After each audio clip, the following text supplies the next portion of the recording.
বিষয়টা প্রচন্ড জটিল এবং কমপ্লিকেটেড হয়ে যাচ্ছে আস্তে আস্তে।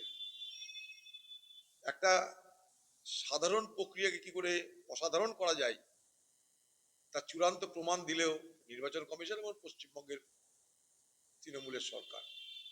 কারণ তাদের দরকার একটা ন্যারেটিভ নির্বাচনে। এর আগে 2021 নির্বাচন হয়েছিল এনআরসি আর এনআরসি, অর্থাৎ এনআরসি আনা হবে, এনআরসি রুখা হবে। এবারে নির্বাচনের ন্যারেটিভ তাই, এসআইআর আনা হবে, এসআইআর রুখা হবে। এই ন্যারেটিভটাকে, এই স্লোগানটাকে বাঁচিয়ে রাখার জন্য বিষয়টাকে জটিল থেকে জটিলতম করে দেওয়া হচ্ছে। আজকে সুপ্রিম কোর্টকে হস্তক্ষেপ করতে হচ্ছে, এটা আমাদের লজ্জা বলে আমি মনে করি।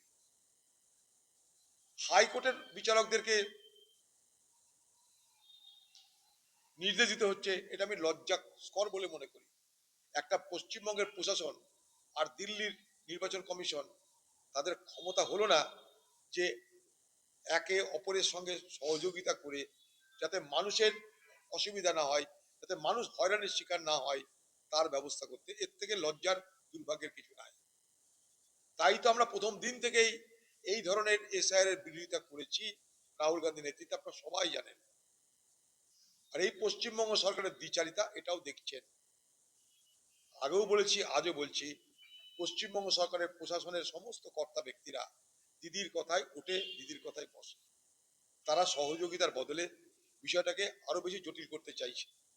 আমি জানি না বিচারক মন্ডলী এই জায়গায় কি হস্তক্ষেপ করে কি করবেন, আমার জানা নাই। কারণ তাদের এটা সাবজেক্ট বলে আমি তো মনে করি না।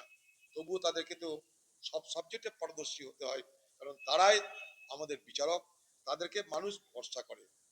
তাই মানুষ ভরসা করছে এখন, যেহেতু বিচারকরা এসেছে, কোর্টের বিচারকরা এসছে যারা নিরপেক্ষভাবে রায় দান করে, তাদেরকে প্রতি মানুষের আস্থা ভরসা আছে।